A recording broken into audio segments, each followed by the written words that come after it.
A rifle sling is probably not the first thing that you look to buy for your rifle, but it's definitely one of the most important things you can do because after all, you don't want to drop it when you need it.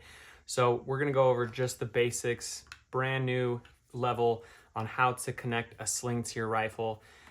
Honestly, I would just go with any adjustable sling. So that's the important part there, is the adjustability aspect.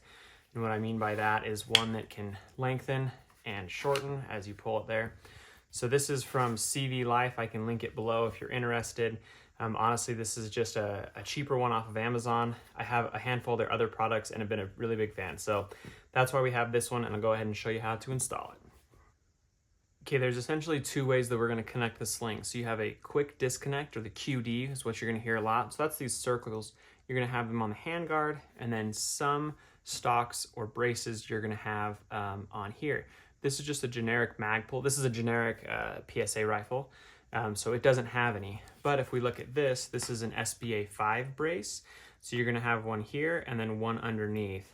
And then to do the quick disconnect, you just press this button here, and then that's gonna release it. And then to put it in, you just push it into place is all.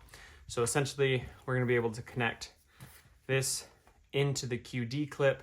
And then if we wanted to move it, you can just move the QD clip, and that makes it a little bit easier to move your sling around if you wanted to try different positions or if you have different gear, stuff like that. So first let's talk about the QD clip on the front.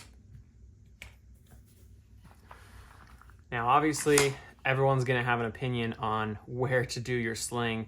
It's gonna be personal preference, but traditionally what people do is the closest to the lower, so this one here, and then a lot of people either do it to the back, but again, this one doesn't have it, so I could do it on the back on this. So you're gonna go just like the closest to the lower you can, but a lot of people will do the first one here and then to the buttstock here at the very back. So I'll show you that, but again, it's just kind of personal preference. You can play with it. If you are wearing some gear, if you've got like a heavy pack, a lot of plates or something like that on you, you might want to do the front and the rear.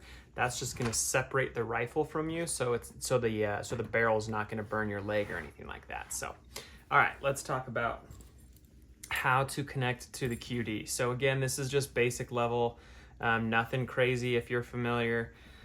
Okay, so we have this. That's going to go there. We need to connect here.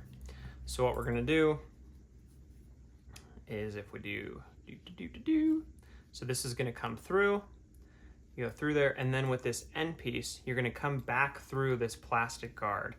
Now it's gonna be a little bit tricky. I don't know what this piece is actually called, but so you'll go back down through, and then I like to push it as far as I can and then just kind of guide the whole thing back and around. You see it pops through. So there we have it, and I'm actually gonna shift this down a little bit closer. So I'm just gonna pull that through, and then again, I'm just gonna pull that center or the bottom part through. And then again, once you tighten that, that ain't going anywhere. And so that's how you would connect the sling to the QD, and then the QD can just go right in there. Now again, if you wanted to, you can move that to the front just to kind of experiment. You can move it there, you can move it on the bottom, whatever you wanted to do. But for me, that's the preferred front point. Okay, now let's go to the back. Now again, it can be the same thing. You can go the QD where you would loop it through and then come back and around. However, for me, since I don't have a QD on this specific rifle, this specific stock here, so I'm gonna do it just through here, and then this will come back, and it's the same exact thing. So that's how you connect a sling to the rifle. Hopefully that makes sense. So you're gonna go through the one closer, and then it's gonna push back up in here. So I've got two pieces of rope there. Now you can always, pieces of sling, I don't know, whatever you wanna call it. You can always push that down through. I typically, like I said, just kind of move the whole thing from the back. I don't really stick my hand in there per se, and that's how you would attach it. And then, let's see, we get that. And then again, you'd want one that is adjustable. So as I can pull that, and then if you've got tension here and pull it the other direction, it's gonna get smaller. So that way when you're ready to fight, you could do that. But then if you wanted to take it off or get it around your gear, you can loosen it up. So any adjustable sling is gonna do the trick. At least to get started, you just need a sling. So that's where I'd recommend something like this just to get in the game. Hopefully that helps. Let me know in the comments.